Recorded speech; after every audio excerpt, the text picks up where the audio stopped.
Hello and welcome to another edition of Droppin' Bombs with me, Corey Baumeister. As always, with the lovely folks here at TCGplayer.com, bringing you the best in trading card content and cards. Okay, so today we're playing my absolute favorite deck. This is my pet deck. It's still very powerful, but it's by far my favorite strategy to be doing in Modern, and that is Tron.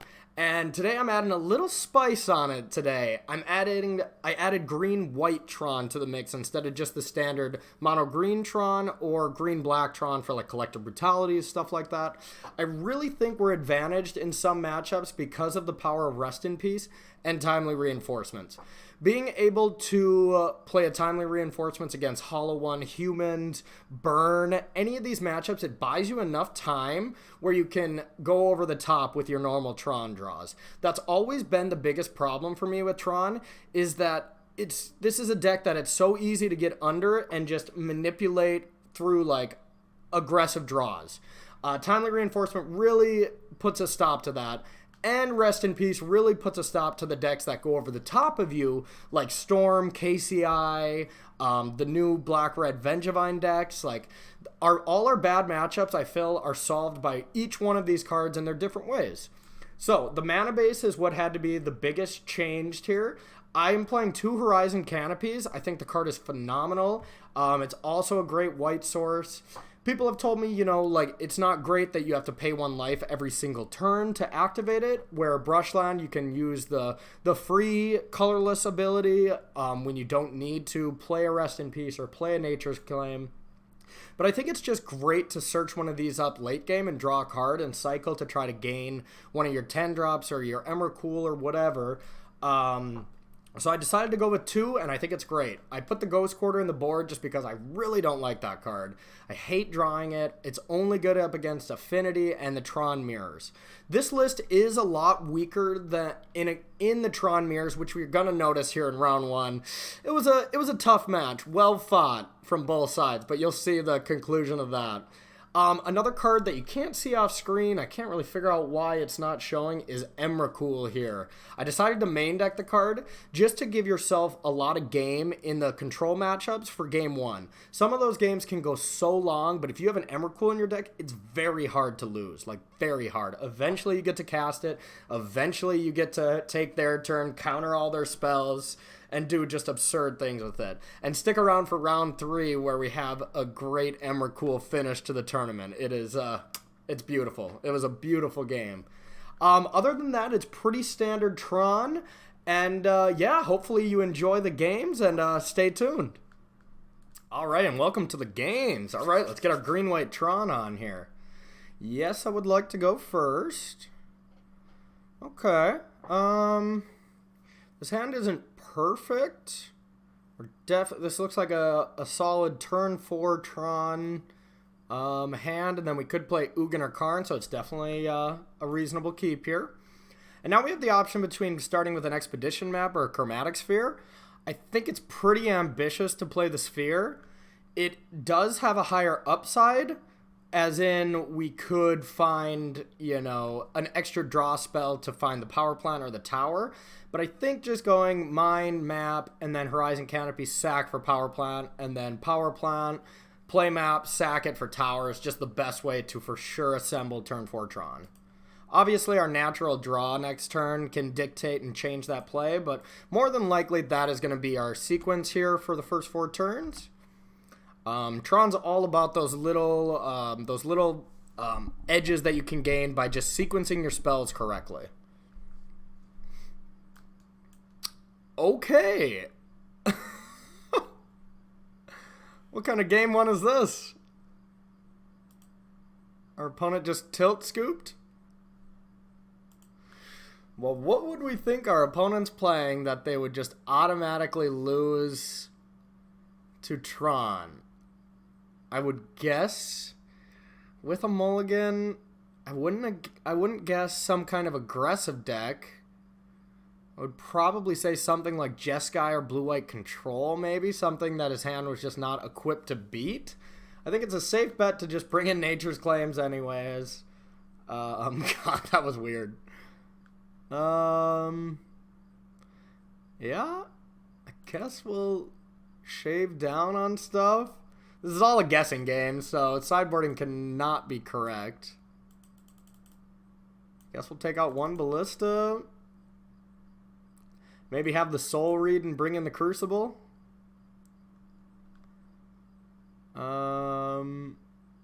Cut down on one Ugin. Thragtusk is usually good in just about any postboard map or match. Alright. We'll keep in a good random assortment of everything to kind of be ready for anything. Okay, well, this hand is great. We'll see if our opponent is going to just tilt off and concede again. It was just a Tron mirror? What? That's pretty weird. I guess we sideboarded kind of good. We left in relics, which is pretty bad, but other than that... Alright, we'll start with the star. We have a turn 3 Tron, but it doesn't really do much. Emrakul is not very good in Tron mirrors. I guess it's not terrible. Ancient Stirrings.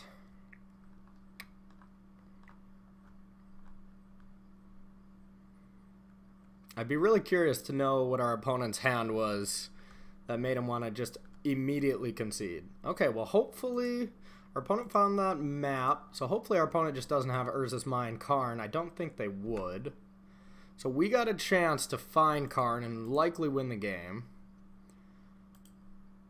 Green. A map. Power plant. Scry for the tower. Then we've assembled Tron, but we don't really have anything effective to do with it. So this is not ideal. And Emrakul still costs 11. We could get the creature in the graveyard to make it cost 10. So effectively we could cast a turn 4 Emrakul if we're not disrupted. Now we just need Karn and strip the Tron land. And we don't have the Ghost Quarter in the deck, so that's unfortunate. Alright, Relic. Our opponent left in Relic as well. That's weird. Okay, well there's Ulamog. So now next turn we have the ability to play something big. I think we just want to go Tower, play Map, and Relic. I could see a world where we want to play a Ballista just in case our opponent Karns.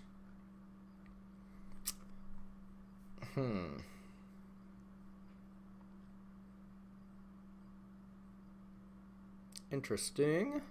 We could just go one map and then Ballista for 2. And then if our opponent Karns and ticks down, we could for sure attack and kill it. I don't hate it. Because that still gives us Ulamog next turn while protecting us from Karn a little bit. Yeah, okay. I can get behind that. So we'll just play a map. And then a Ballista for 2. And we'll pass the turn.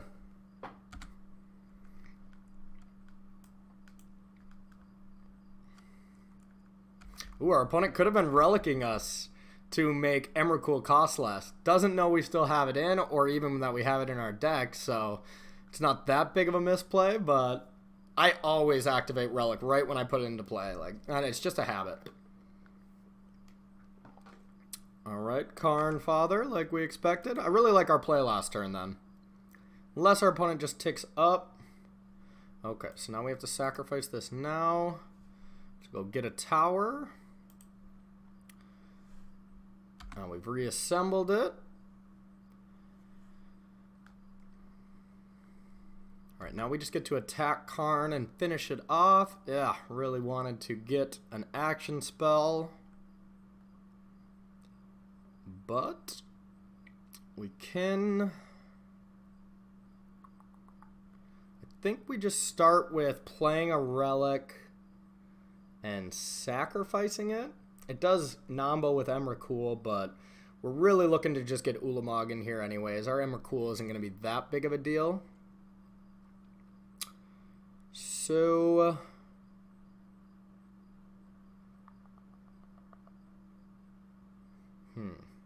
we could just put a counter on Walking Ballista and attack and just play map again. I don't hate it. Then we don't lose a counter. And then we can effectively counter the next Karn, if there is another one. I think, and we're just dead to Ulamog no matter what, so there's no point in us playing around that. So we might as well play around what we can. And yeah, our opponent does have 6, 7, 8, 9 mana already. So we are in trouble if our opponent does just naturally have Ulamog. Alright, so I like this play. We'll go with map, put a counter on.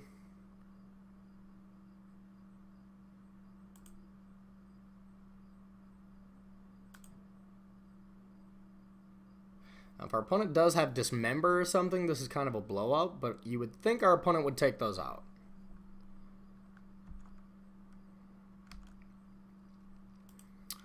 Kill Karn.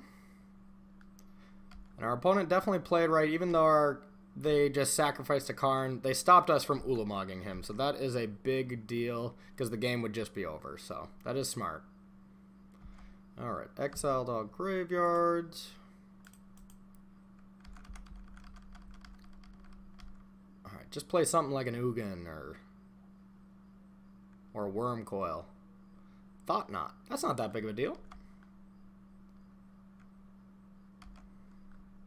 We can destroy that in a few different ways.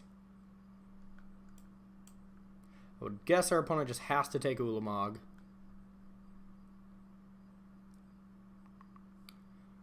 Yep. Now we can get to 10 mana with an artifact and a creature in our graveyard. But unfortunately this costs 11. Another relic. Oblivion Stone. Okay.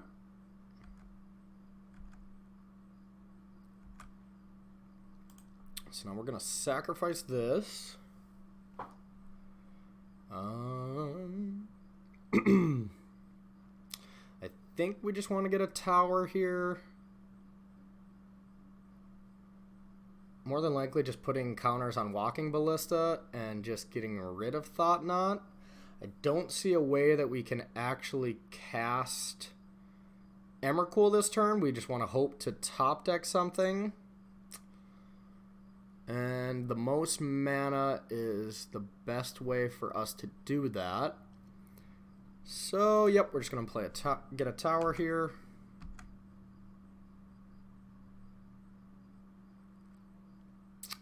Alright. Now I think we just want to play Relic and sack it to start.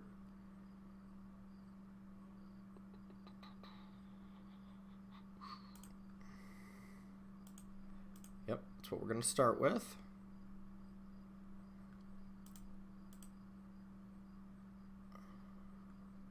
Play Relic, sacrifice it right away. Sylvan Scrying, not what we wanted. So here we're just going to put a counter on, and then we're going to attack.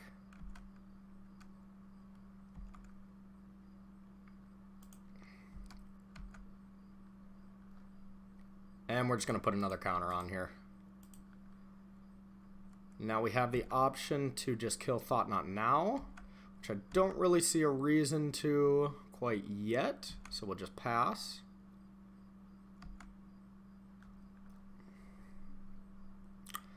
Opponent's likely to cycle through the Relic right now. And now there's a lot of stuff that is bad for us here. So I think we're in quite a bad spot. Unless our opponent just bricks. And we can cast Emrakul next turn by sacrificing Walking Ballista. But, uh-oh. Is this an Emrakul of their own? Yup. I don't know how much damage our opponent can really do to us right now as long as we get rid of Walking Ballista. I don't think I'm incredibly afraid of this.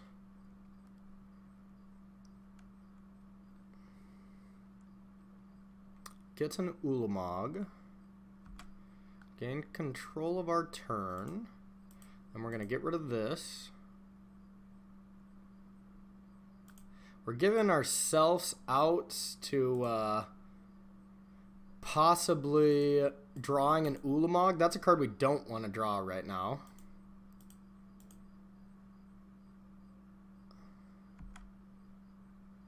Okay, Relic is fine. Sacrifice the Ballista, otherwise our opponent can do that. Alright, let's see a good old Emrakul fight. I'm out of control.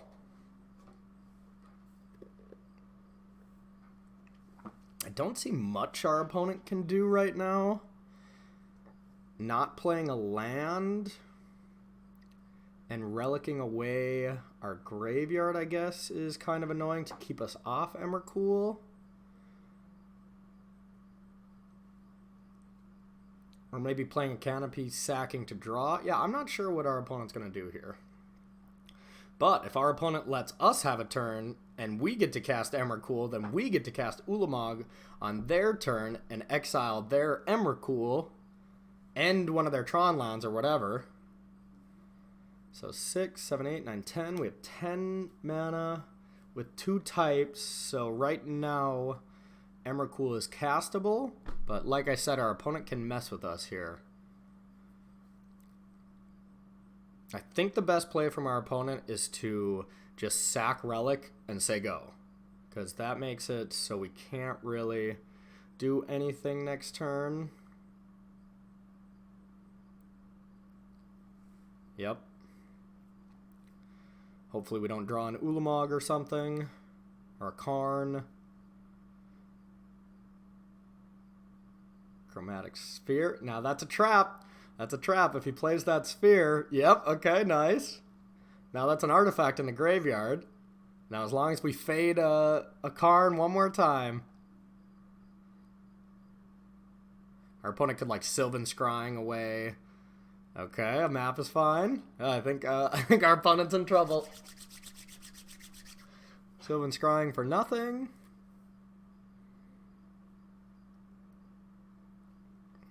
Probably map for nothing. What a weird game. You usually don't see post-board Emrakul Mirror Tron matchups. I left mine in because I didn't know the matchup. I don't know why our opponent left theirs in. Normally I wouldn't show a match where our opponent scoops on turn 1, but I think these game 2s and the mind games were worth it enough where this is definitely getting shown.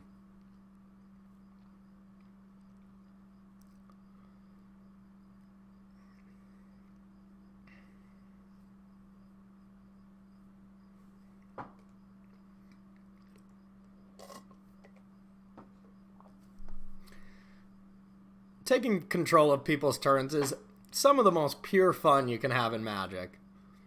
Just thinking, like, how can I play the worst possible for my opponent? And we get to do some damage on our opponent's turn because we know our opponent has an Ulamog. An Ulamog that we are going to use against them. Map, yep.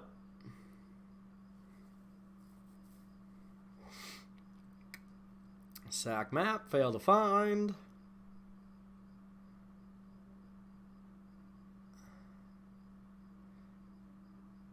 And can either play a Canopy and sacrifice it for me if they want, or a land and play an O-Stone. I don't recommend either of those plays, so if I were opponent, he already kind of messed up. Like, I would have just played the Relic, sacked it, said go. Because then we would have been one land short of casting Emrakul, but now we actually have a mana to spare. All right, my turn. Ooh, Nature's Claim. 6, 7, 8, 9, 10, 11, 12, 13. We could play the Forest, I guess. Doesn't really matter. 6, 7, 8, 9, 10. We could play the Nature's Claim, and that gets a third type, and then this costs 10, I think that's actually good. Because Oblivion Stone would be able to destroy Emrakul, right? Yeah, it's protection from instants. Would be able to destroy our Emrakul, and then he would just have an Ulamog to attack. So actually, I think this Nature's Claim top deck was insane. Because we get to Ulamog exiling Emrakul and a Tron land, and then we don't have to exile Oblivion Stone. So if we play Forest, Nature's Claim, that's an instant, so that's a third type, and then this costs 10, 6, 7, 8, 9, 10. Okay, perfect. I think we'll even play Horizon Canopy. We don't care about the 1 damage too much. Nature's Claim.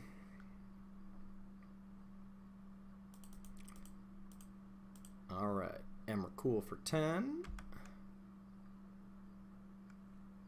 We get to say go. Emrakul fight! Another Oblivion Stone. Okay, our opponent draws a Chromatic Sphere. 6, 7, 8, 9, 10. So we have 2 mana.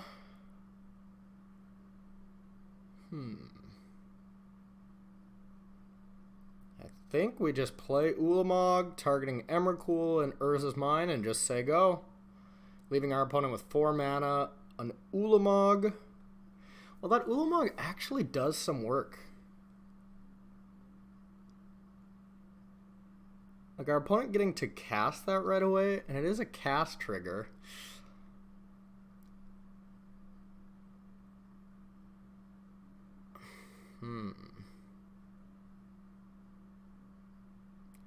Can we beat an Ulamog? Gets to attack right away. And we're able to attack with Emrakul. And our opponent can go re-up and get Tron here. Maybe we're not in as good of a spot as I thought we were. And we could map for a land. That doesn't do much. We can Chromatic Sphere here to start. Maybe we can get a Karn or something instead. That's probably best.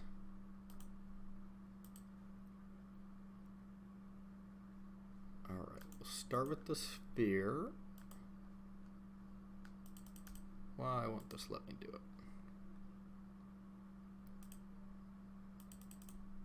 Okay. Get a green. Another map.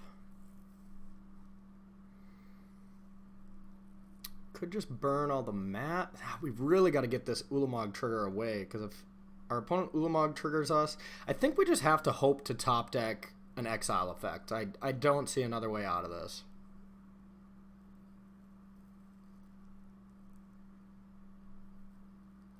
We could... Yep, I think that's the only play here. Ulamog.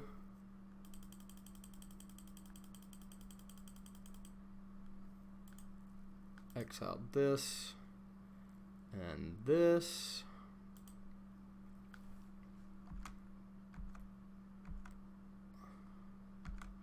And that's all we will be able to do.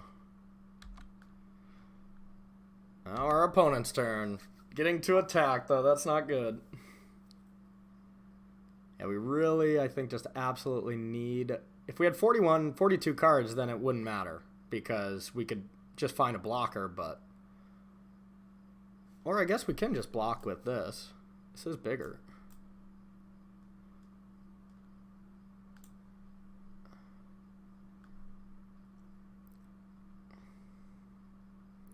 Alright, block. I haven't successfully blocked an Ulamog where my creature doesn't die, I think, ever. Alright, so we lost 1 Karn, 1 Ulamog, 2 Karns, both Ulamogs. Ugh, so we just have 2 Karns as outs? That's not good. Uh-oh. Okay, well, let's try.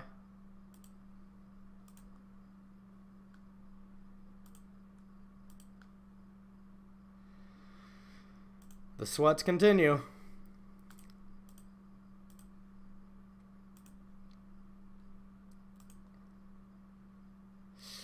Now we just have to sacrifice this and hope it's a Karn.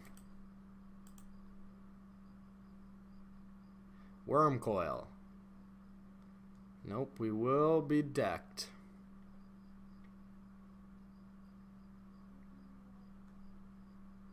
Yep, that's GG. All right. That was a weird game. That was a weird game. Okay, we get the sideboard like we know what we're doing now, though. All right, Emrakul, even though it did some cool stuff that game, is not what we want to be doing. Thragtusts aren't great either. Ghost Quarter's good, but we don't want that many lands, so we're going to take out one canopy. Crucible's pretty good, just in case our opponent goes Ghost Quarters on us. Worm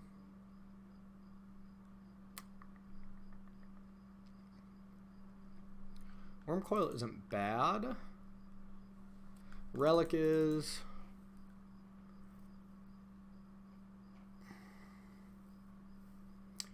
And my version is definitely a little weaker in the mirror. Just because we don't have the surgical extraction and the Ghost Quarters play like more than likely our opponent does. But still, I think the matchup is enough about just who gets turn 3 Karn that it's kind of a coin flip anyways, and it's very die roll dependent. So I think it's worth just ignoring that for these cards that are very good in other matchups. I think I'm going to go something like this here. And we can do Crucible Ghost Quarter combo, which is nice to just always keep them off Tron. I guess we can do the Emrakul plan here as well. But I kind of like where this is at. All right, we'll run it. Let's hope we can get the turn 3 Karn draw. It's what Tron guy does. Let's see if we can do it right.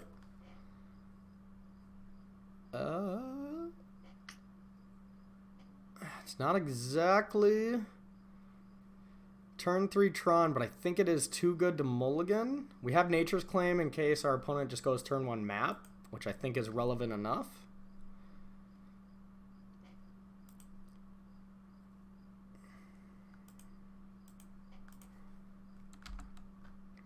Definitely not an ideal hand, but it's not terrible. Urza's mine. Go with the map. Dang it. The one card you don't want to destroy. Okay. Well, I think it's worth popping this for green now. Just because if I get a Tron piece... And I think it's almost worth it to Nature's Claim this star. Just in case our opponent is relying on green. Since we're going to be a turn slower. Anything that could potentially stop them I think is worth it. We would love if that was a sphere or a map because our opponent wouldn't get the value out of it, but that's okay. We more than likely aren't going to be able to cast both of them anyways, so might as well get the value while we can. And now if we top deck Urza's Mine, we just got it. Ooh. Forest is nice.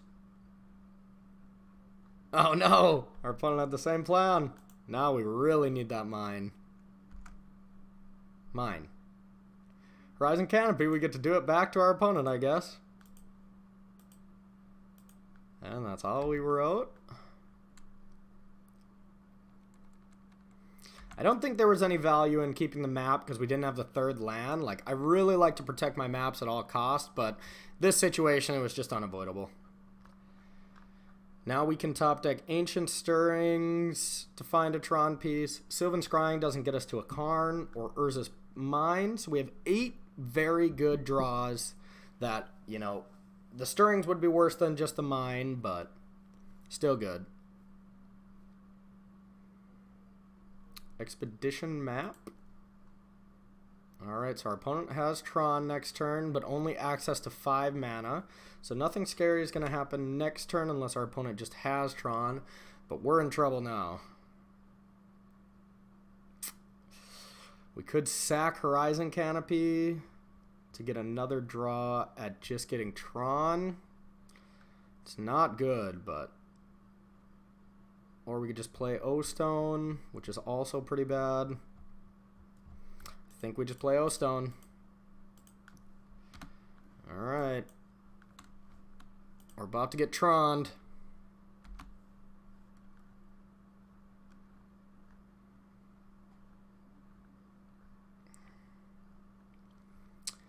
Sylvan Scrying for tower. Oh, Ghost Quarter. Playing it real safe. Interesting. I think we're okay with that. Unless our opponent has Surgical, then we're just effectively pretty dead.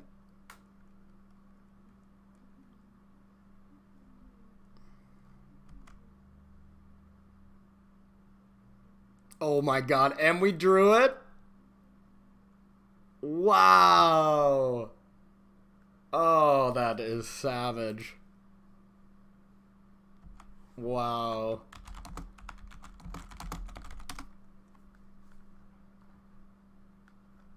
That's so rough.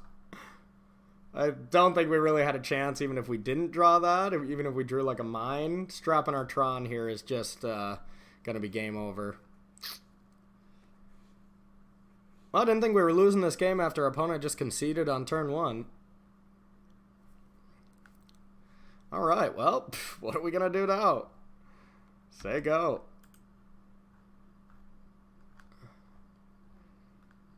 Yeah, losing the edge in the mirror without having Surgical Ghost Quarter. Maybe a big deal if you expect a lot of it, but I'll still stand by. I like the fact that we have a better match against other decks because of Rest in Peace and Timely. But won't be winning this one. Walking Ballista.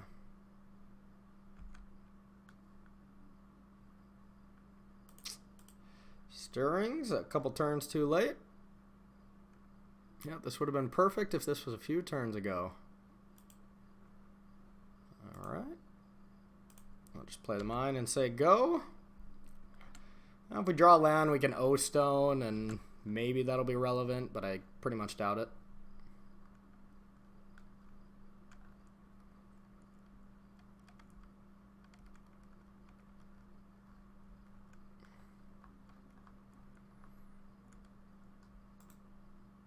And that's game. All right, we'll stick around for round 2. Hopefully we have a little better luck. All right, we're back for round 2.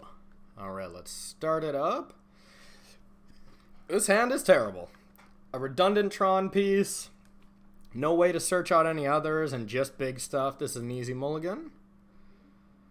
Ugh.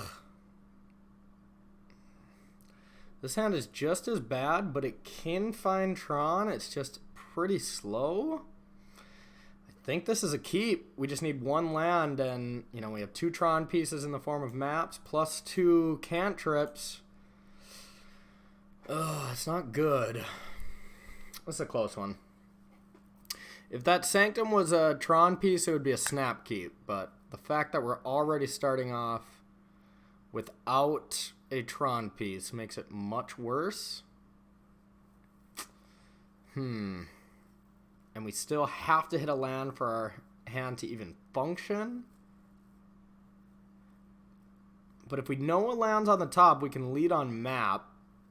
Like if a Tron land was on top, we can lead on map. So we have 12 outs for this hand to be like pretty decent. And then a relic for a little bit of disruption if we're playing a graveyard deck. I'm going to keep it. It's super close, though. A star. Nope. So now we have to start on Sphere. So we just have to hit that land drop.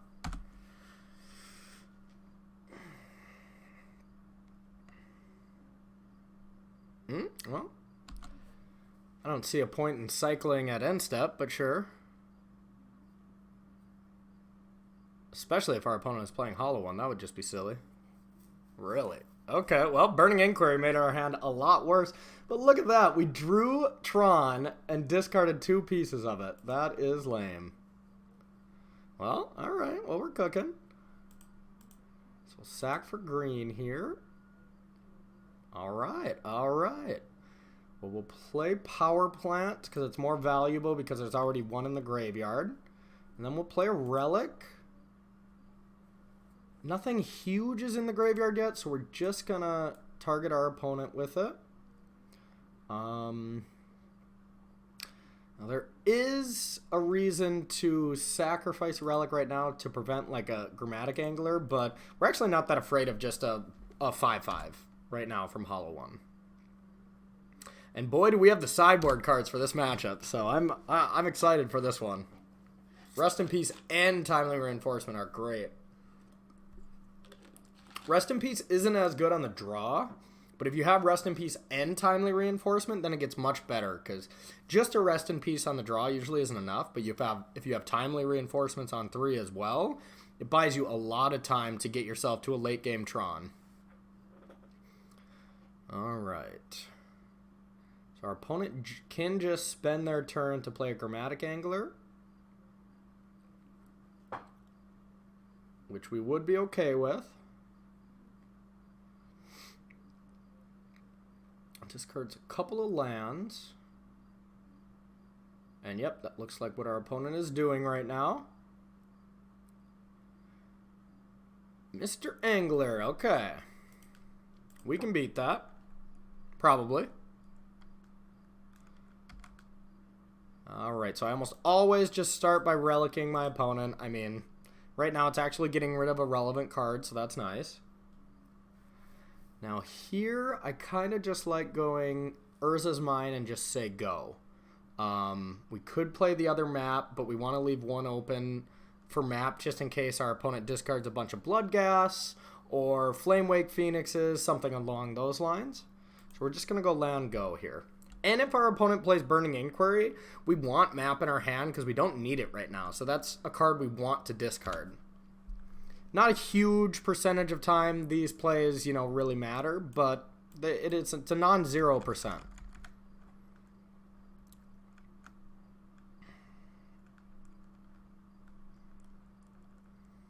I think this game's looking pretty good.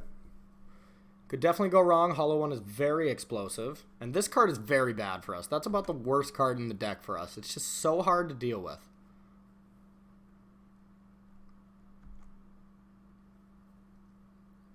Opponent just gonna get in there for 5.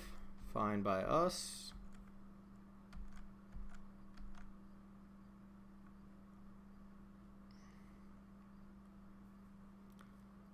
Alright, and a lure.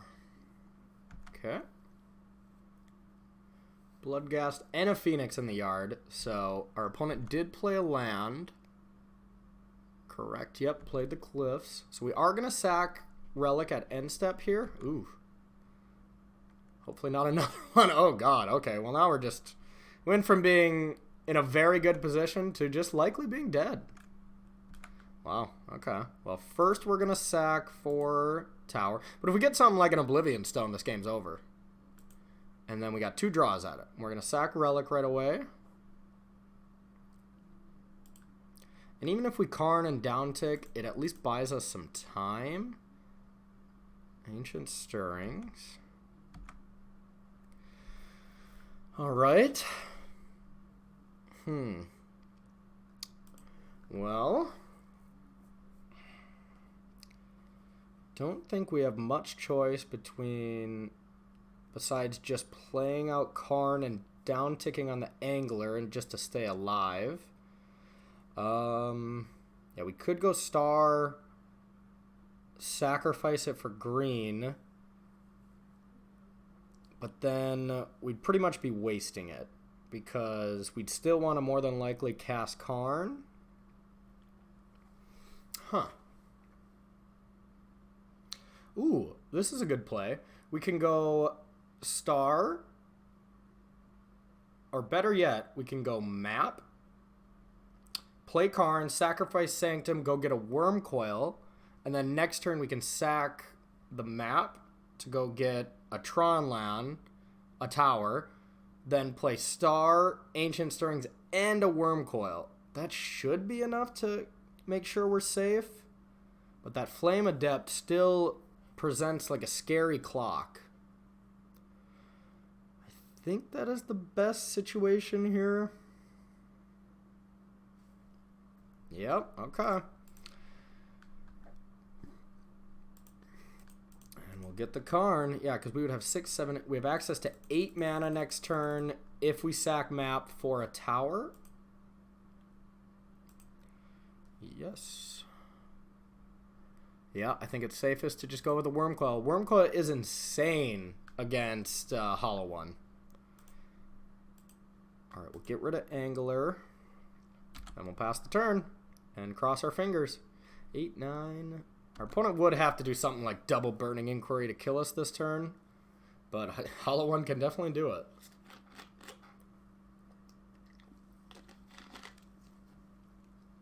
Alright, where are they going? I feel like our opponent has to deal with Karn. Yep. So we're only taking 5 here. That is plenty fine.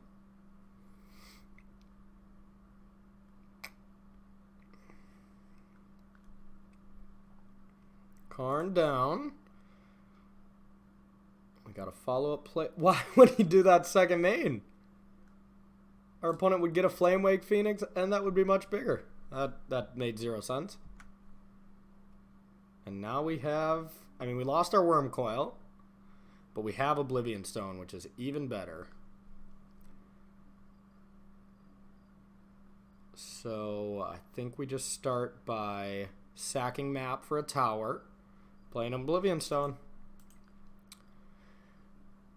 Yeah, our opponent could have gotten an extra 5 points of damage. We'd be at 5 right now. That was silly at best. Right, Oblivion Stone.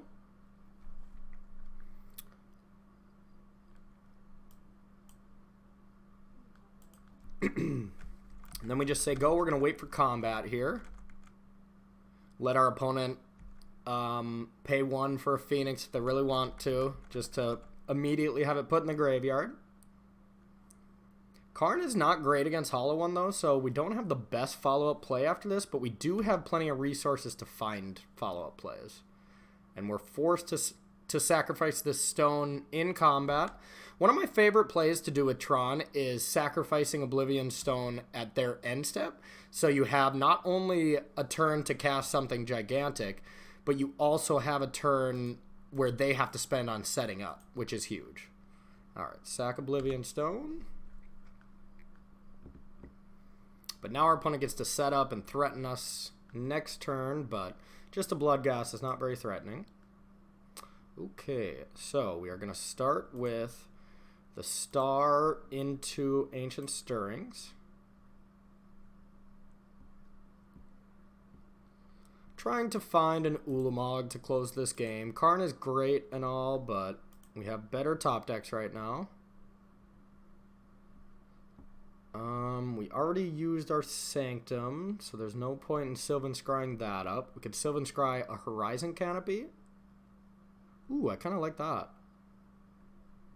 Yeah, we can Sylvan Scry for Horizon Canopy, which allows us to Ancient Stirrings and play Karn still. Yep, okay. And then that is another card we can sacrifice to find more outs. Alright, Horizon Canopy. We're going to Ancient Stirrings. Now, we would play Wormcoil Engine if we found it. An Ugin's pretty good, but we cannot cast that. But we will still take it.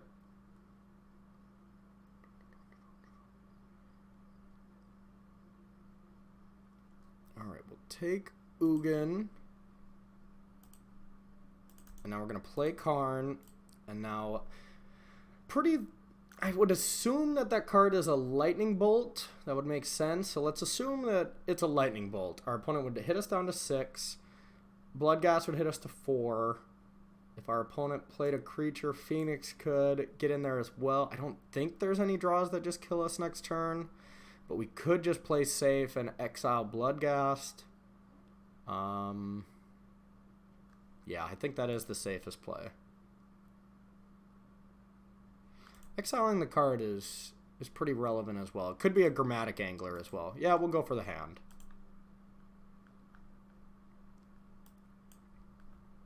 Lightning Bolt, and it was kind of a waste of an activation. Yep, looks like what it is. Yeah, well.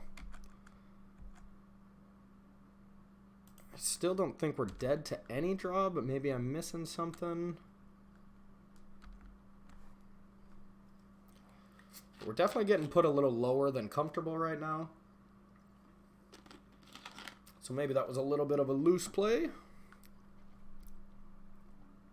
Double Lightning Bolt kills us now.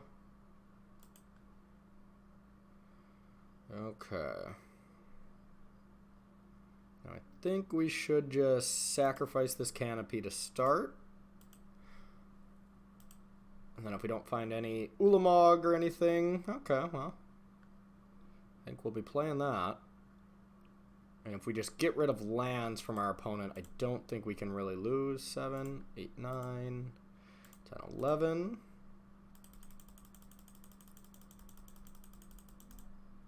Okay, exile these two.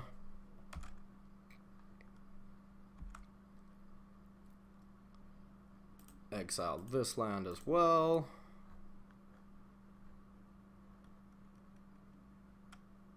Oh, man. Oh. That's intense. That's intense. Still, I mean, our opponent has no cards in hand, so I don't see a draw that our opponent could get now, but now our opponent needs land in the Lightning Bolt. Street Race. Cycle one more time, and you won't be... No, it's our opponent's already dead. That second cycle... No, the first cycle was actually lethal. Alright, well, this is the Tron boards I like to see at the end. Empty board. Alright, 8. So we're going to play Ugin, deal 3. And Ulamog will finish off. I might as well tick up to see one extra card in their deck. Let's see if it was Lightning Bolt. Aw, wouldn't let us see it. Makes sense. Okay, Hollow One on the draw. Definitely need Spatial Contortion here. We really just want to kind of transform into basically a new deck. Karns are very bad. Emrakul is not good. Walking Ballistas are pretty bad. We really change our top end. These are still great. These 4 and Wormcoil. Wormcoil is one of the most important cards. Thragtusk are also good. And now we just want to disrupt. I'm going to start with 2 of these. Relic, I think, is just worse than Rest in Peace, so we'll get rid of those. Rest in Peace is a Nombo with Wormcoil Engine, so you got to be conscious of that. And Dismember, I think it's still good, but it's not great. Spatial Contortion is great. We can take out 1 canopy, go down to 18 land. I think we'll play another Timely. Maybe we'll just try just maxing out on the white cards here, just see how good they are. I know we want Timelies, but Rest in Peace is so-so. It's great on the play, because that can shut down a lot of stuff from, but on the draw, it just tends to be a little slow. I like this. There is some reasoning to bringing in Nature's Claim for Hollow Ones, which could be right. I think it's just unneeded. I think these are just good enough against it.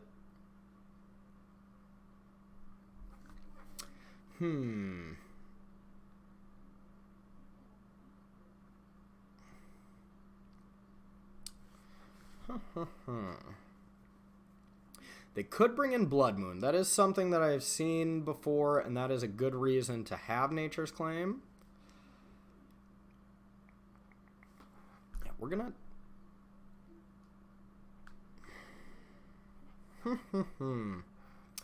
That's a toughie. We'll try it like this. If we see some Blood Moons, we'll definitely bring it in. They're great against Hollow One, though, too, so could be wrong on not bringing in Nature's Claim here, but we'll see. All right, well, this is a good hand. We got our hate cards. Let's see what our opponent can do to answer. So we always just tend to just be a little slower when we bring in these cards because we're actually doing stuff to disrupt. So we're not just going to go for sure turn 1 map into sack. Alright, our opponent has changed the game. Our hand is still pretty much the same, really, but we did lose some stuff. Alright, so now we are going to...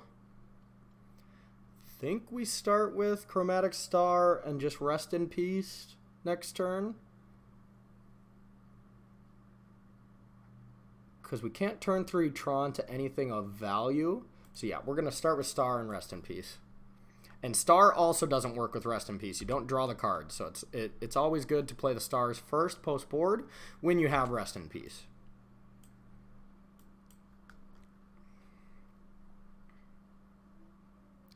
Alright, Faithless Looting. Yeah, we just want our opponent to set up a big graveyard. And, I mean, the fact that there was no hollow one in play and our opponent discarded it was huge.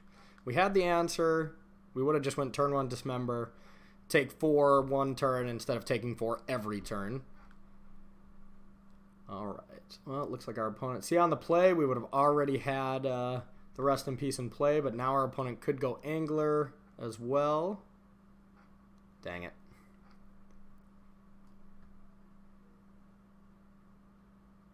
Yep, Angler's pretty good. Rest in peace is not very good right now. Well, I think we will just sack this for green now in Ancient Stirrings. Our rest in peace is very bad right now. And then just dismember this. And that seems fine. We're looking for a tower.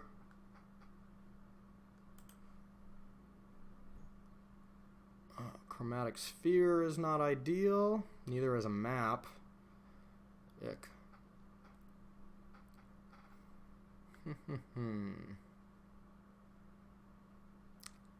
Still think we want to get a Chromatic Sphere here. We already have the map for Tron, so do this so we can still cast Rest in Peace later. And now we'll just say go and get ready to dismember the Angler.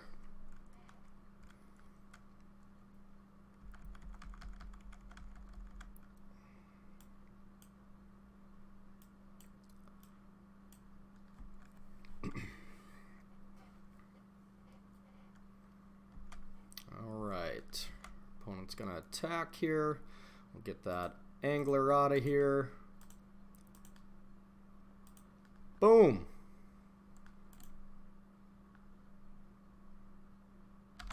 Alright, take 2 down to 14. And now we're hoping for no Blood Moon.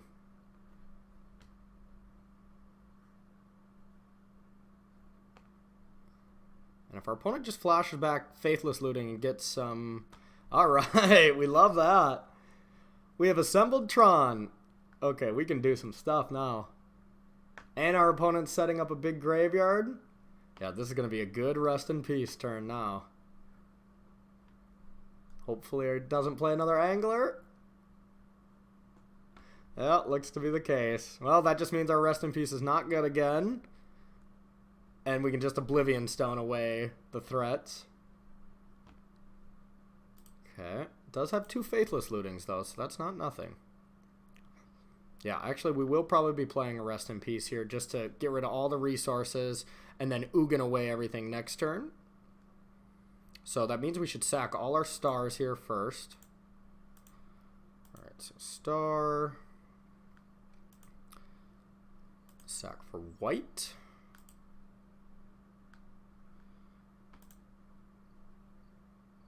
Star. Sack for green. Well, if we get a timely reinforcement, we could play both, and that would just be GG. What green spell would we for sure want to cast? That would be relevant. I mean, Ancient Stirrings. So we have 2 timely reinforcements left in the deck, and many more green cards. So I think it is just correct to activate for green here.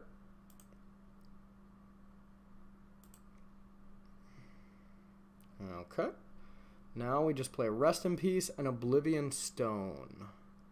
And hope that that is good enough.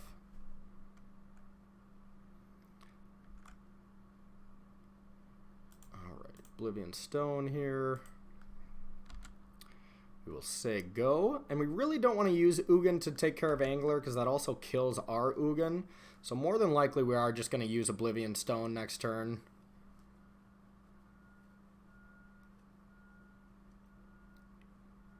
Goblin Lure. Yeah, and our opponent discarded Ancient Grudge and Bloodghast here randomly. Those would have been great in the graveyard, getting rid of Oblivion Stone here, but yeah, Rest in Peace has already done some good work. And we got a backup one here now. Now, I think we could cast Ugin and sack, but it doesn't seem great. We'll just, because Ugin and Oblivion Stone both destroy our Rest in Peace, so we'll just wait and sacrifice it during combat. Boom. Alright, and they still get exiled because Rest in Peace still sees it. It means Rest in Peace actually gets exiled as well, so nobody has any graveyards. It's a nice little interaction there. Alright. Okay, so now we have the white again to do another Rest in Peace. So we have 8, 9 mana. If we top deck a Tron, then we can go Ugin and Rest in Peace. But the graveyard doesn't matter that much right now. So I think we are just going to go Ugin Star, sacrifice this, and then hit him for 3 and pass the turn.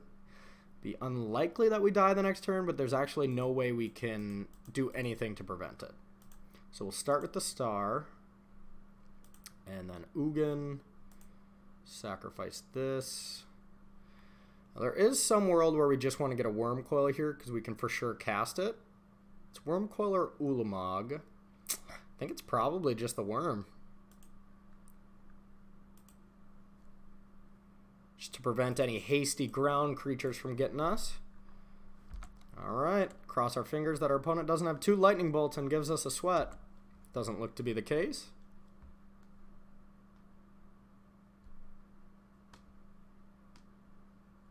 Phoenix is pretty good. But we do get to shoot it down and then Rest in Peace here.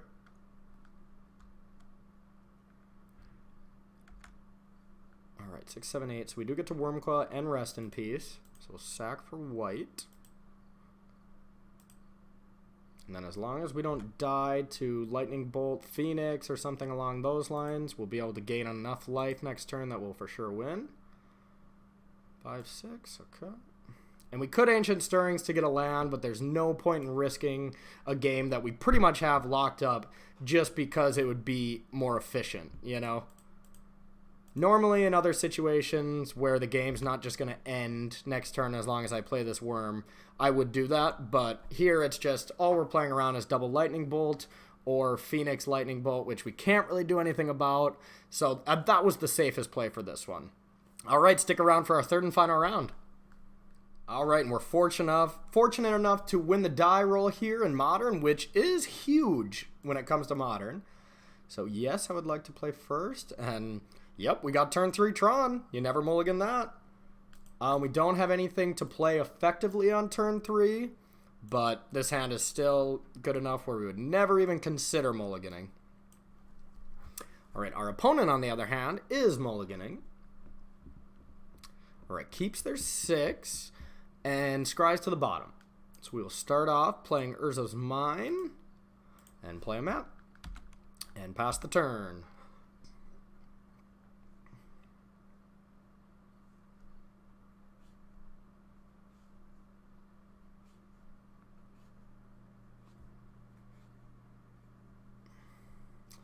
Bobble, okay. That would lead me to believe that we're playing against Death Shadow, which I think is a good matchup. People say that it's a horrendous matchup for Tron, but Tron has a bunch of redundancy. Like, Death Shadow has a problem dealing with redundant decks. Redundant decks like Blue-White Control are a nightmare for it, and of course they can Thoughtseize and get a quick Death Shadow out to beat you, but okay, there's definitely not Death Shadow, that's for sure. Is this blue-red Prism kind of deck? I would imagine this is a great matchup for us. Alright, we'll get Urza's power plant.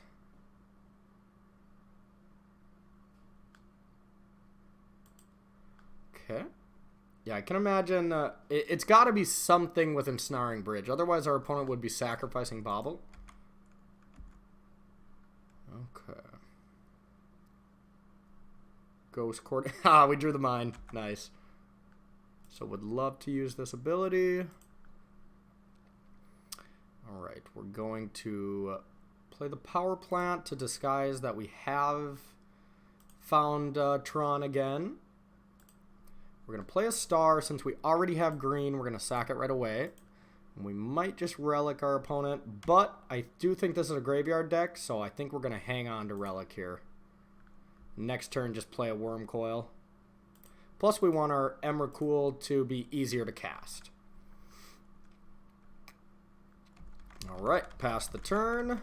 Don't sack relic.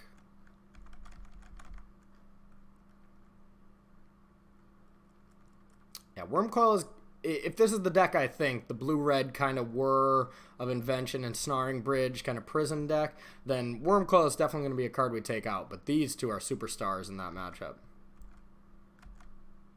Alright, so we will assemble Tron. And this still costs 11. So we will just cast Worm Coil. And then pass the turn. Force our opponent to find an answer to that. And yeah, this does run like Academy Ruins, I remember, for like bringing back engineered explosives to repeatedly use that, or other effects along those lines.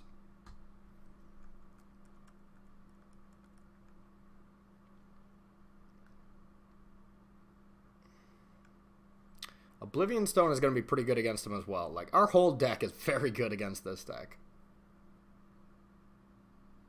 And we might think about sacrificing Relic. Just because if we find any Tron land, we get to cast Ulamog here. And basically seal the game. Our opponent is representing a Whir here. For sure target him. This is close.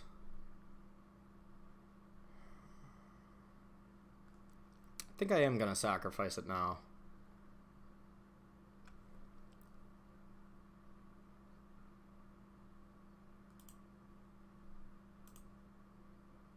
Our opponent's looking to Whir now for 2. What could a Whir for 2 be?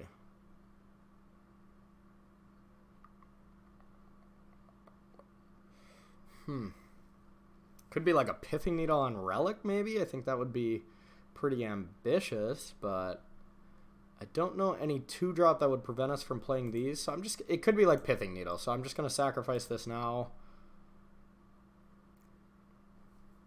Okay, now if anything, we have a fallback of playing a gigantic Karn. Oh, this could be a Dampening Sphere. That would be a good one.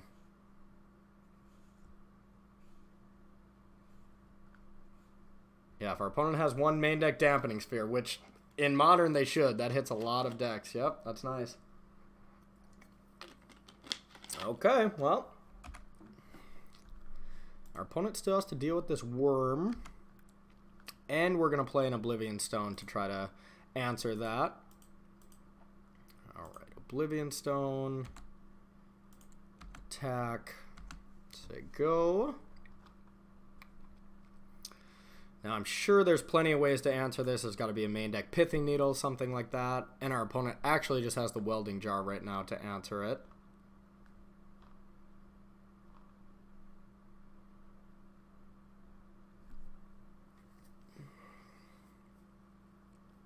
So we could be in a bad spot here. Dampening Sphere is an annoying Magic card against Tron.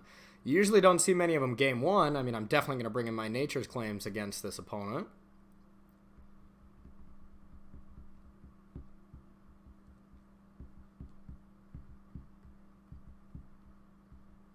And basically just take out all creatures that don't exile or something like... some kind of good effect when they come into play. So definitely don't have Worm Coils, definitely don't have Thrag Tusks.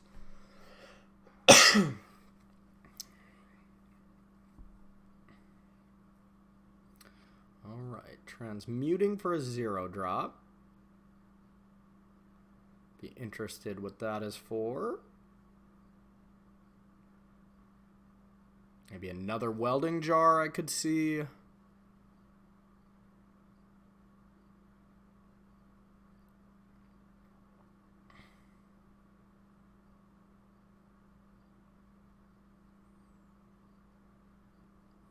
Yep, this matchup won't allow us to try out our cool, fun sideboard white cards, but that's okay. Alright, so another bobble. Alright, Urza's mine. Not bad, not bad. So we're going to start by attacking.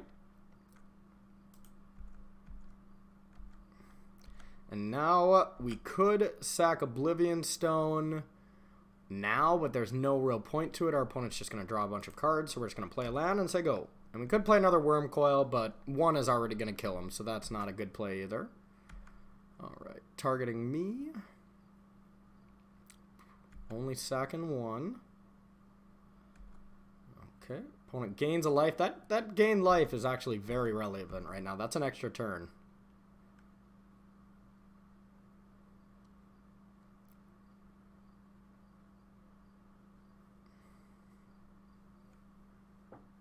And now I think we might just be playing the game of holding Oblivion Stone until there's another relevant artifact to destroy. Like, if we just pop it right now, the only thing that happens is our opponent sacrifices Bobble to draw a card, sacrifices Welding Jar to keep around Dampening Sphere, and we make 2 3/3s.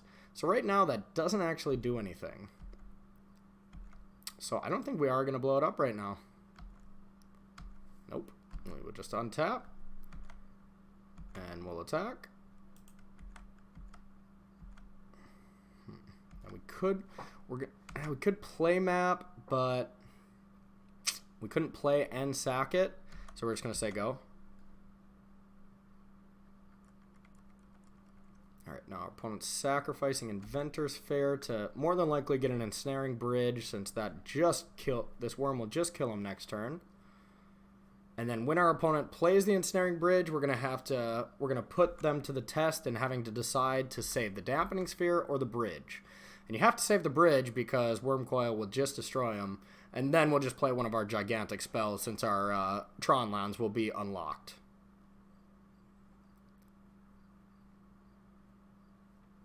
I don't know the deck perfectly well, so like right now I can't think of a way that our opponent gets out of this except maybe like another Welding Jar. Yep, that's fine. Now our opponent's spell, 1 drop costs 2, 2 drops cost 3, etc. Dampening Sphere does work both ways. And our opponent has to get below 3 cards, because Worm Coil can just attack. Well, the tokens can just attack.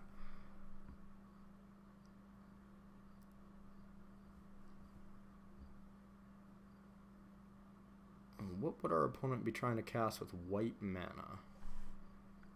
Pyretic Spell Bomb? That probably doesn't do it. Just to get 2 cards in hand, I suppose. Draw a card at the beginning of next turn's upkeep.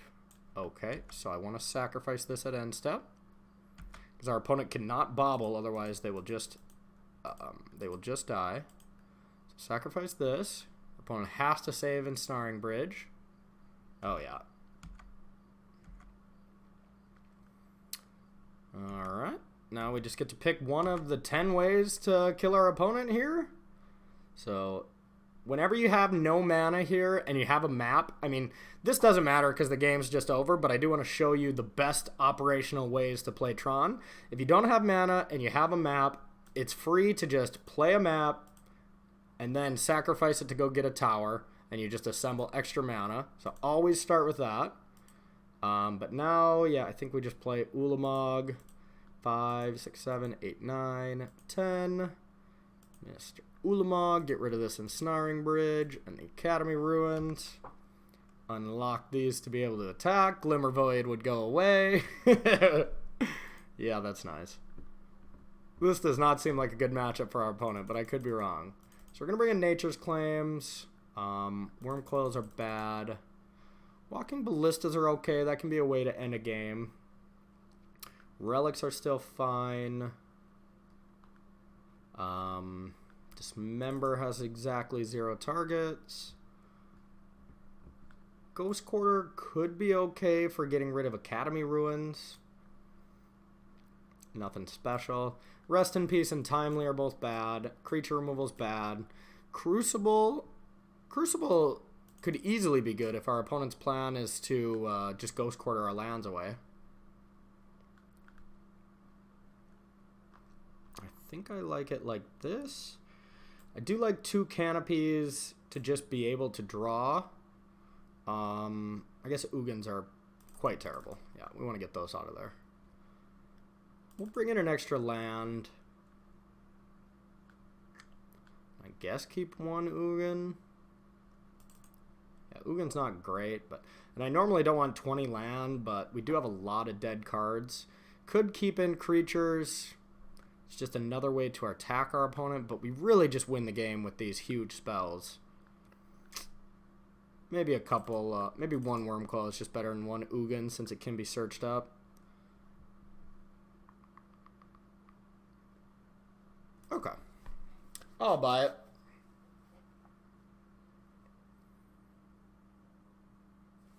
Alright. This hand is terrible. This hand does nothing to do with Tron. We're just a slow green-white mid-range deck with this hand. So we're going to mulligan. Yeah, that sounds fine. It's got the opportunity with a top deck Tron piece in one of the next 2 turns to have a turn 3 Karn. And that's pretty much lights out for our opponent, I would assume. Don't want a second stone. And it does have a way to deal with Dampening Sphere. Alright, not the top deck we wanted.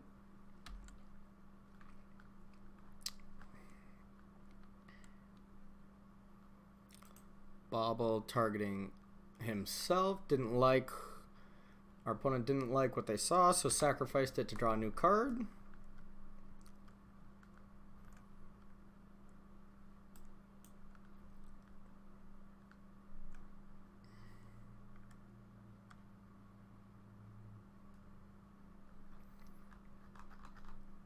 I can imagine this deck absolutely destroys something like Humans, something where they can bring back Engineered Explosive repeatedly while playing Ensnaring Bridge. It just seems like very hard for creature decks to battle that, but against Control and Tron, it feels like it's lacking, but I'm not an expert on the deck. I've only lost to it a few times when I was playing aggro decks. That's the only reason I know that.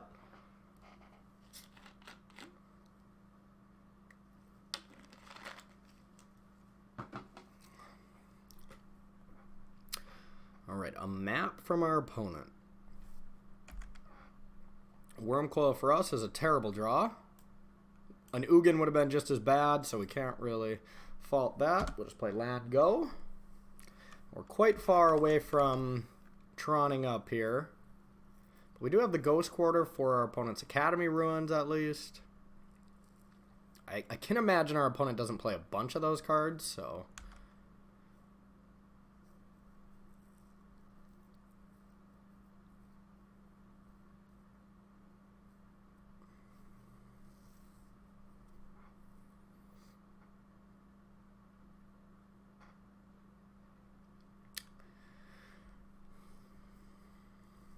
Our opponent has Whir for 1 active, which doesn't seem great.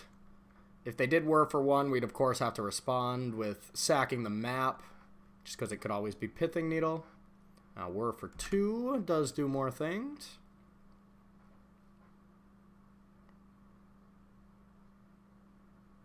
Okay, that's not that big of a deal. Spellskite, I can see, is just a card to deal with Nature's Claim, which makes sense, protecting a Dampening Sphere, but that's why we leave in all our Oblivion Stones. Alright, get a Mine. Alright, and I suppose we will just play a Mine, or a Oblivion Stone. Couple turns blow that up. Now we do have to be afraid of a Pithing Needle on Oblivion Stone. Then our opponent safely kind of has us a little bit locked out, especially with 2 Oblivion Stones. and a welding jar and a spell scape. It would be very hard to get through that.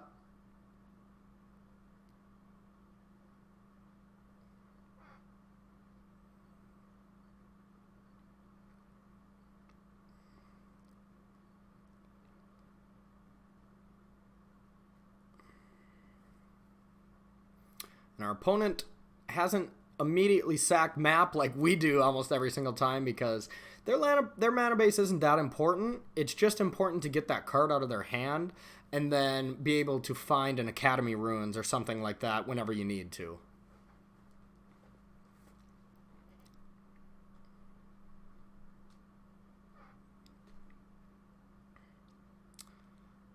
Alright, what do we got here? A whir. No matter what it's going to be, it's probably going to be bad for us. Ooh, did our opponent just accidentally sack map instead of use it for Convoke? Oh no. With the hesitation, I'm kind of assuming that was the play. Tectonic Edge, that's a pretty good one. I might have to Ghost Quarter that. Yep, you just type oops.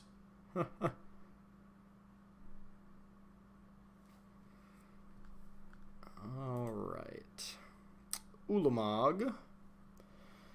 Well, I think we just have to Ghost Quarter the Tech Edge. Otherwise, our opponent can just destroy one of our lands. Not great. But we want to have that possibility of assembling Tron still live. So that is what we're going to do. Unfortunately, that means we do absolutely nothing this turn. So our opponent's mistake was not capitalized on too well. I really don't like even Ghost Quartering that, but kind of got to do what you got to do.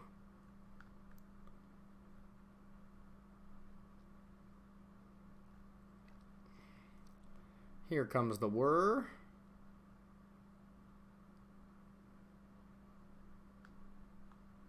Whir for 2. I would imagine this is a dampening sphere. Yep.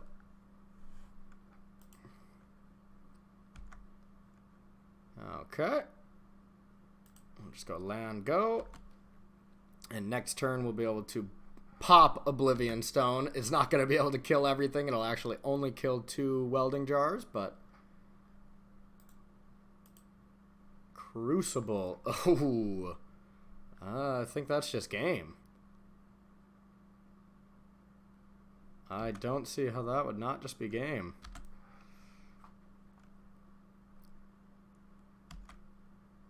Oh, no. Yeah, I don't see a way we can get out of that. Guess we'll play it out to see if there's something that can be done, but I really think that's just GG. Just keep bringing back Tech Edges. Well, I think that is a reason to bring in Rest in Peace here, actually. Chalice for 1. Yeah, our opponent's locking us down.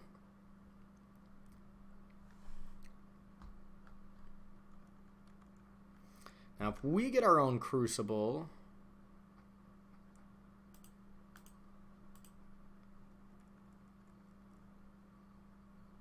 we can Sylvan Scry for a basic?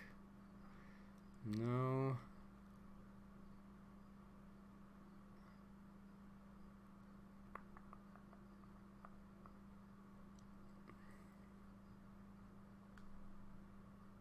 Nope. We do not have a way out of this. Okay, we'll move on to the next game.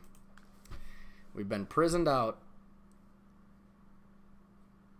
Well, I think that is a definite reason to bring in more Graveyard Hate. Because if our opponent can't lock us out like that, we have a much higher chance of doing something here. We do have relics, but we can always have more. I'm going to cut down on 1 Oblivion Stone.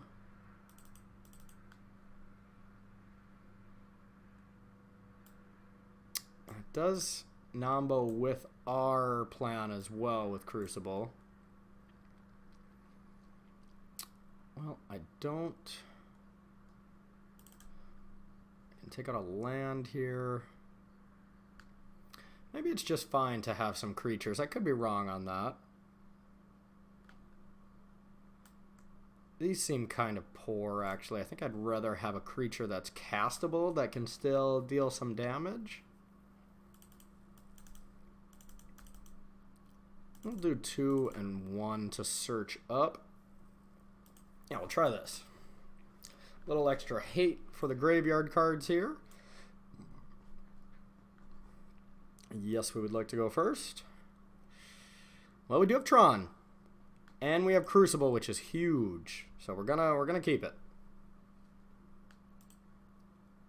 Alright, we'll play Urza's Mine first, hoping that when we play Power Plant, if our opponent has a Ghost Quarters, they go for that instead. There's kind of little mind games when it comes to which Tron land to play first against a deck that can strip mine you effectively. A map of their own. Right, we'll play a Tron land and put the Fear into them. I would kind of hope our opponent goes for some kind of, yeah, destroy.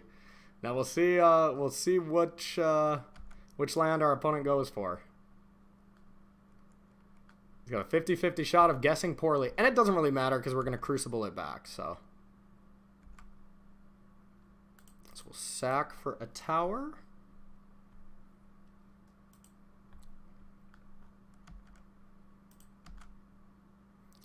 Draw step. Oh, pick the right one. Okay, so now we get to play Tower and then just play Crucible, I think. And then we can reassemble Tron from the graveyard. Seems right to me. Hope our opponent doesn't have a Ceremonious Rejection. Hooray! Now we still don't have much to do with it, unfortunately.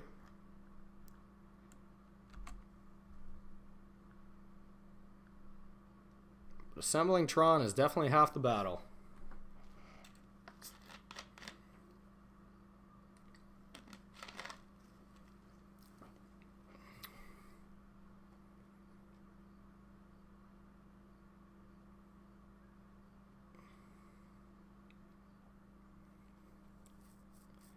Could see like a Dampening Sphere or something being good. Then we just kind of play O-Stone. Nature's Claim. Well, don't have much to do right now.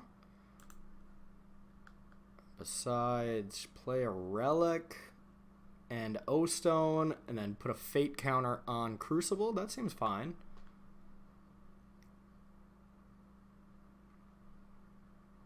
Yeah, I like it.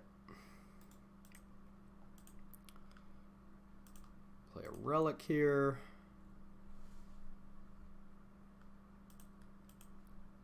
Target our opponent. Play an O-Stone. And then just pass the turn. Spend the next few turns putting Fate counters on our 2 important artifacts so we can blow up theirs if need be. Now we just need to draw into some gasoline. We just need to draw some big stuff. One Ulamog should lock this game up. Here comes a Whir. I suppose I have to float a mana here in response, or float 3 mana, I should say.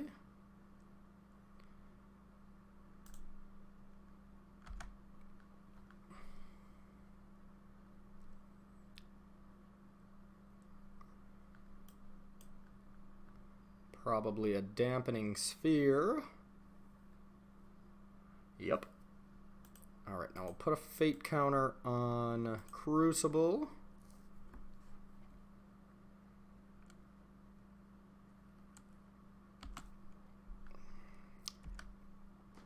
Sylvan Scrying. Okay, that's actually very good because we can get Horizon Canopy and start just playing that over and over. But we don't really want to cast it this turn.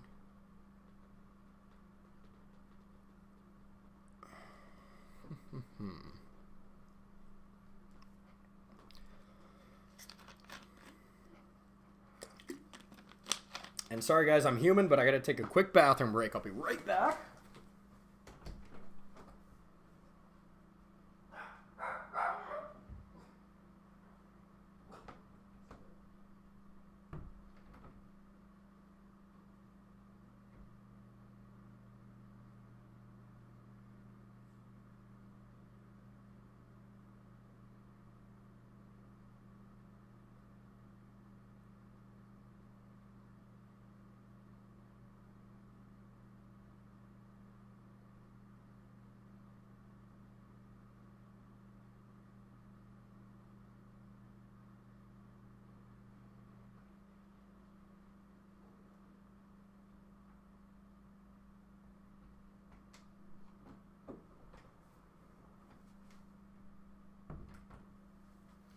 Alright, sorry about that, everyone. Okay. So, now I think I just want to... I'm going to start off by targeting my opponent with this. I think I just want to play a Tron land. Yeah, I think I just want to play a Tron land and pass. And just either put a Fate counter on or destroy something. Yeah, we're going to start with that. Now, there is a world where I want a Nature's Claim now to have our opponent have one less artifact to whir for. Might be the case. Huh.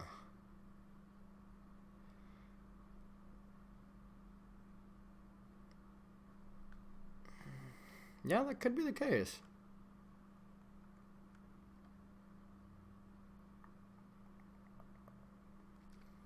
This does get rid of more permanents. This does get rid of more artifacts on its own.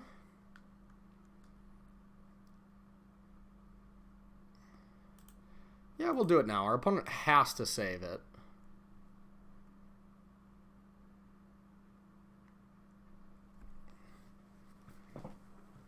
Absolutely has to.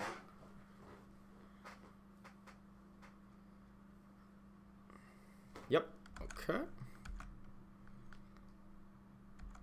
And now we just say go.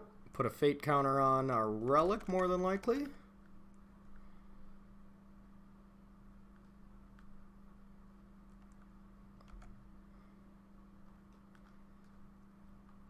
This deck is scary to play against because it can just do so many off-the-wall things. You're like, oh, this is going great. This is going great. Oh, I'm locked out. Another whir. Our opponent is good at drawing whirs. Another whir for 2.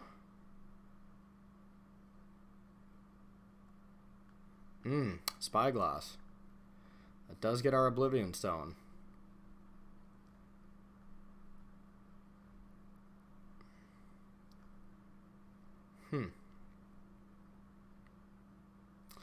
Okay. Yep, that's bad.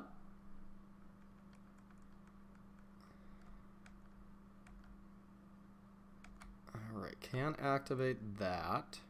We could Relic right now, but we really want to save that in case our opponent tries to get us in a lock. So I think we'll just untap. Karn. Okay, so we're 1 turn off from that. That's big. Target our opponent with this. I will cast Sylvan Scrying. We're going to get a Horizon Canopy. Just because we can kind of go infinite with that. Keep playing that as a land. So we're going to play it. Doesn't really matter because we're not going to sacrifice it this turn. So we're just going to play Karn next turn. Hopefully. Now, if our opponent goes like Crucible and Tectonic Edge or something like that, we, I think, would just be in trouble because even though we can recast it, so can our opponent.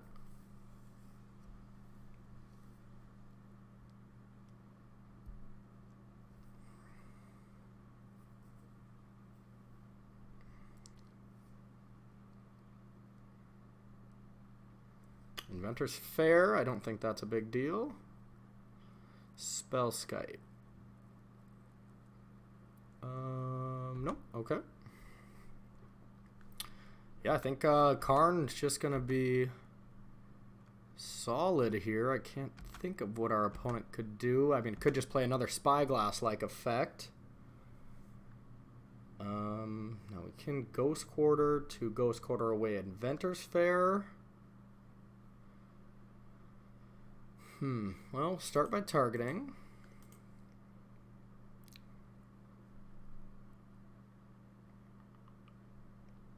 And now, if our opponent didn't play Spellscape, we could have just got rid of this. But I think it's probably still correct to just aim at our opponent's hand right now. And our opponent has to deal with that.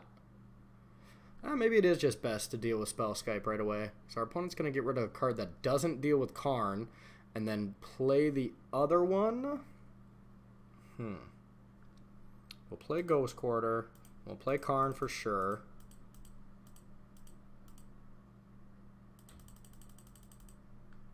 And now where's it going is the main thing.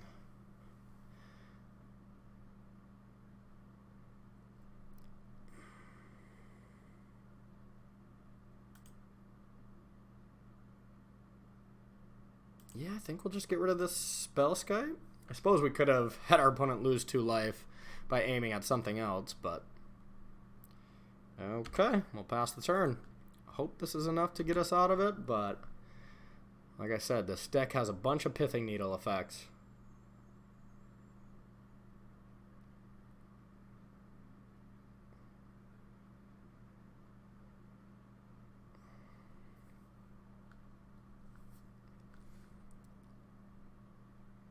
Yep, there's another one. Okay, so O-Stone and Karn are shut down.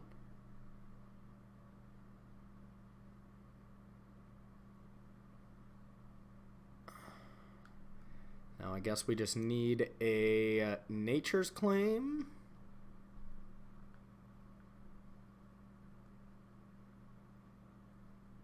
Transmute Tolarian West.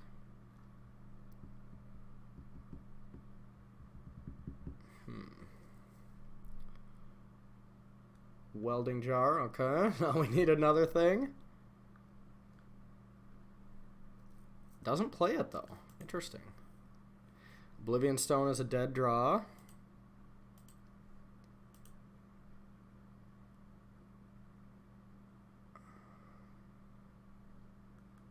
We could Ghost Quarters away Inventor's Fair, but that doesn't seem like a big deal right now. I think we should just draw off Horizon Canopy.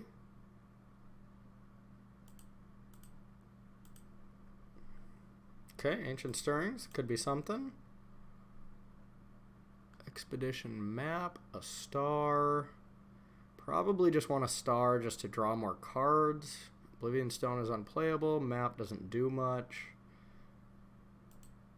Yeah, we'll just play a star. I believe this will cost 2.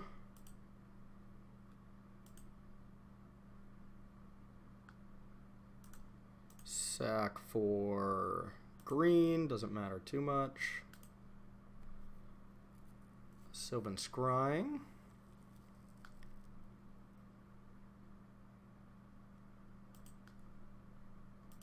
I suppose we... Nope, can't cast it. It would cost 4. So we'll just ship the turn back with our utility lands open.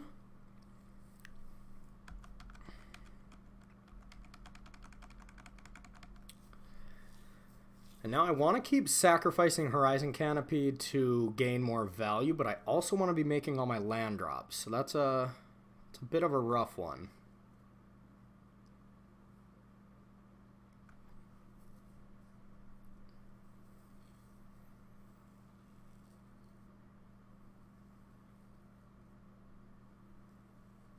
And we have 2 more Nature's Claims as our good draws.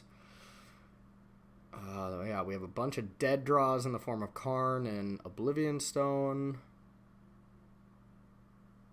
A Thragtusk wouldn't be bad.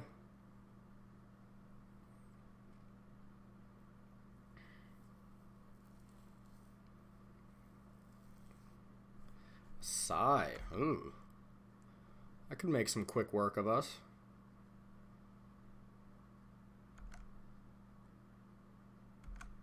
Pretty good. Alright. Just untap here. Urza's mine. 4, 5, 6, 7.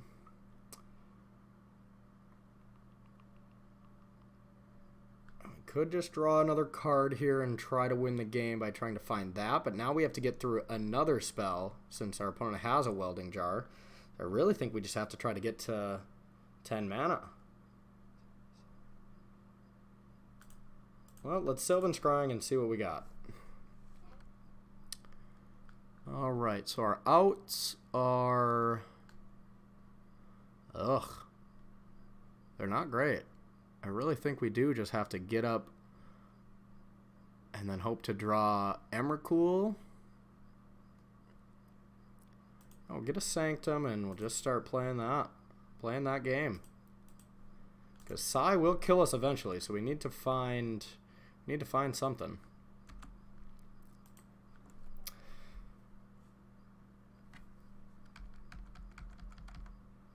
This is an intense game, I gotta say. Just trying to fight from not being locked out. Spellscape, yep. Well, it pretty much takes our Nature's Claims out of the game. Our opponent is handless now. But we do have cards like Thragtusk now, which are actually great.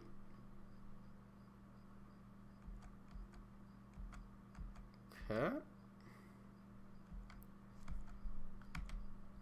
Emrakul. So we can get a land into the yard. Yeah, Emrakul would be great. So we can actually Ghost Quarters one of our Tron lands, float the mana, get a forest, so that's still the same amount of mana, except a land would be in the graveyard. So Ghost Quarter, we can make this cost 10. Start by this. And then we can just use Sai to sack a bunch of stuff. 4,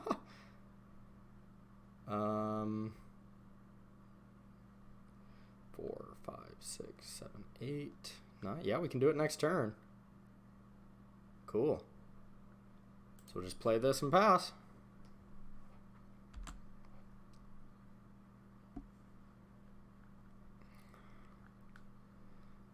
Okay, our opponent's sacking probably for a Tectonic Edge. Yep. Not that big of a deal, because whatever our opponent targets, we're just going to Ghost Quarter.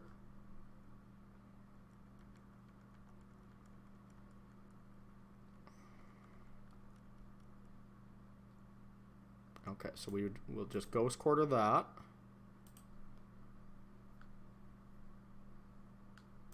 Go get our last forest.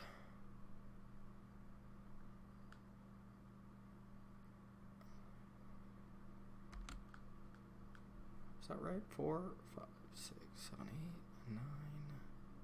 Yep, okay, yep. We can cast it next turn.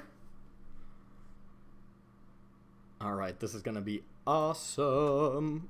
I don't know how our opponent could get out of that. So we're going to play Ghost Quarter. Cast Emrakul. Alright. Target our opponent. Now, do we want to sacrifice this Sanctum? 4, 5, 6, 7, 8, 9. Yeah, probably. Get a Walking Ballista just in case. Just in case that doesn't work somehow.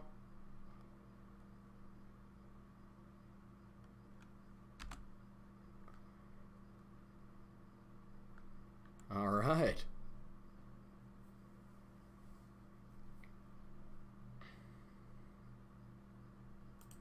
I don't know how our opponent can get out of this one. Suppose, yeah, sack Inventor's Fair for something.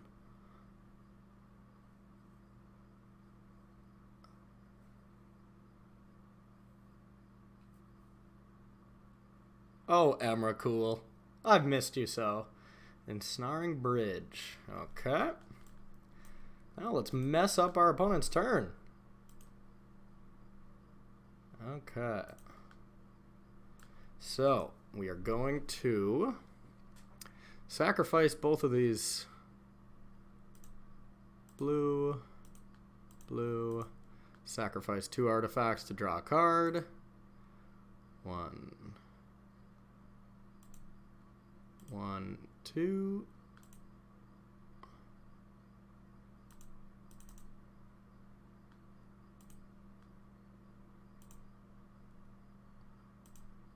Sacrifice these, draw a card.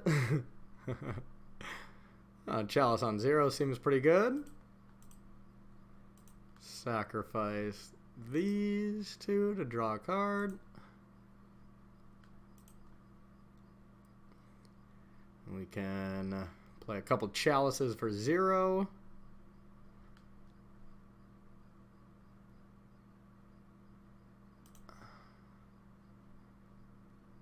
Pay 2. Sacrifice a couple of Thopters. Maybe this Mox as well. Mox and Thopter. Draw a card. 3 chalices, okay. Chalice for 0. Oh yeah, that does make tokens. Okay, well, I gotta do that correctly now. Alright, we'll first move to combat. Attack Festifan. Block with Emrakul. Yeah, Emrakul does some work to this deck. Oh, we better regenerate this chalice. And then we better... you know what? We better get a chalice for 0 on the board. Oh, countered it. Whoops. You know what? Maybe our opponent won't catch that we're playing another 0-drop and miss the trigger. Nope, I remembered. Alright. That's all I can do, is just completely wreck your board. Yeah, play your Ensnaring Bridge, that's fine. I did do it poorly where now our opponent can kill Karn, which is quite stupid, but... Oh, not anymore if our opponent plays this spell. Yep. Okay.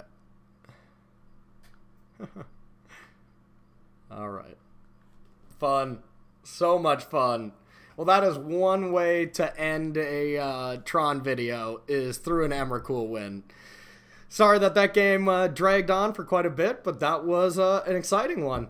Thank you so much for watching this week. I hope you all enjoyed it. Leave comments. What do you guys think about the white splash? I know we only got to bring it in one matchup, but playing against Burn, something like that, Hollow One, KCI, it makes a lot of your bad matchups a lot better. So I hope you all give it a shot and let me know what you think in the comments. And then I'll be back next week with the deck that I choose to play at GPLA. Okay, we'll see you next time.